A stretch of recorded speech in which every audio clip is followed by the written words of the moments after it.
नमस्कार, times of Swaraj में आप सबों का स्वागत है और मैं हूं संतोष सिंह। और आज हम टाइम्स ऑफ स्वराज में चर्चा कर रहे हैं कि सर मुड़ाते ओले गिरे। जी हां, नीतीश कुमार की नई सरकार के गठन हुए लगभग 48 घंटे हो चुके हैं। मतलब प्रक्रिया के साथ अगर हम बात करें, जब से ये प्रक्रिया मतलब एकदम सामने आ गई, शपथ ग्रहण का तो 24 घंटा हो ही गया, लेकिन जिस बात का अंदेशा था वो अंदेशा अब सच होने लगा है।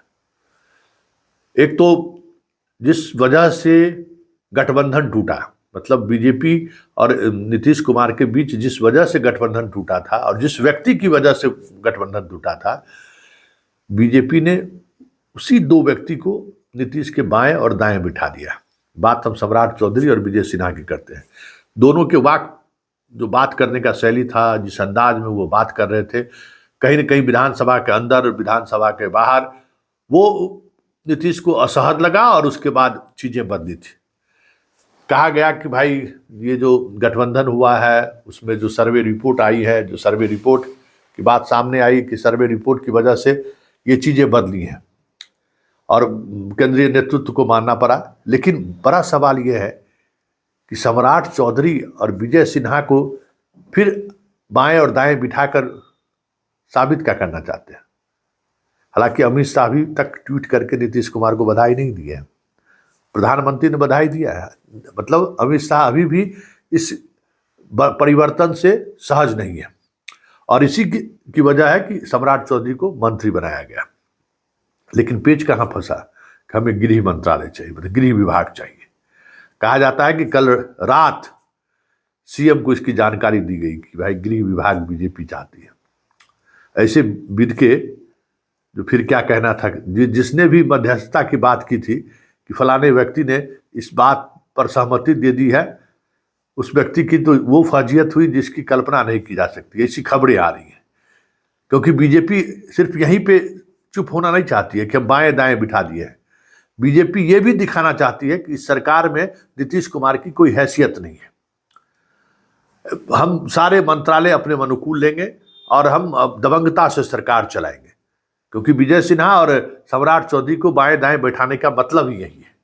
लेकिन जो खबर आ रही है और जो चीजें सामने आ रही है, पहली बार ऐसा हुआ है कि बिना मंत्रालय का कैबिनेट की बैठक हुई है। मतलब कौन किस मंत्रालय के मंत्री हैं अभी तक स्पष्ट नहीं हुआ है। मंत्रिमंडल के विस्तार को लेकर भी कयास लगाए जा रहे हैं कि 1-2 दिन का वक्त लगेगा।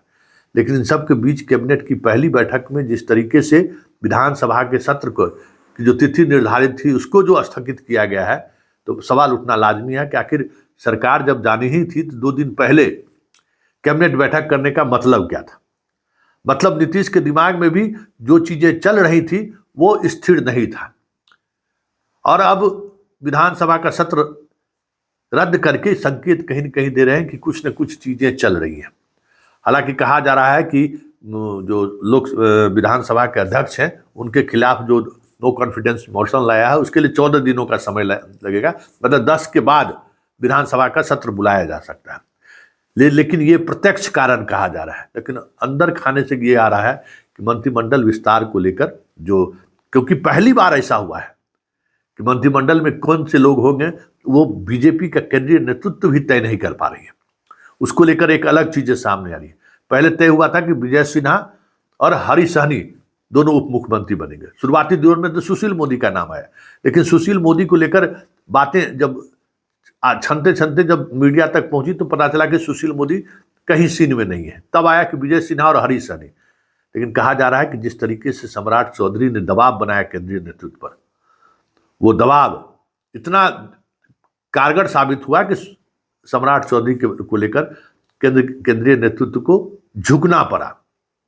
लेकिन गृह विभाग को लेकर अब नीतीश समझौता करने के मूड में नहीं है और शुरुआती नहीं करते कि सर मुड़ाते ही ओले गिरे। मतलब सरकार बने हुए अभी 24 घंटे भी नहीं हुए हैं, मंत्रालय को लेकर कहीं न कहीं नीतीश असहज दिख रहे हैं। अब देखना यह है कि होता क्या है।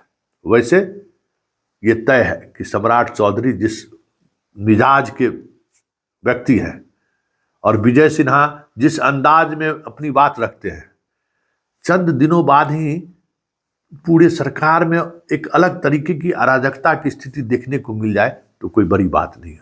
वैसे देखिए मंत्रालय को लेकर क्या होता है, क्योंकि वित्त मंत्री को लेकर जदयू ने स्पष्ट कर दिया है कि ये बीजेपी खेमे का रहा है, बीजेपी तय करे। हम वही मंत्रालय देंगे, जदयू का कहना है, नीतीश का कहना है, जो 2020 में जो मंत्रालय उनके साथ था, मतलब 2005 से जो मंत्रालय चला रहा है उसी मंत्रालय को हम आगे बढ़ाएंगे। उसके बियॉन्ड जाके, अलग हटके कोई भी बात हम मानने को तैयार नहीं है। देखिए क्या होता है। लेकिन ये खबर जिस तरीके से सामने आ रही है, मतलब अभी खेला होवे, जो तेजस्वी कहता है कि खेला होवे, वो आज 24 घंटे के दौरान जो चीजें सामने आई हैं उससे तो ये जरूर लग रहा है कि कहीं न कहीं उससे भी कहीं बड़ा खेला हो जाए तो कोई बड़ी बात नहीं हो।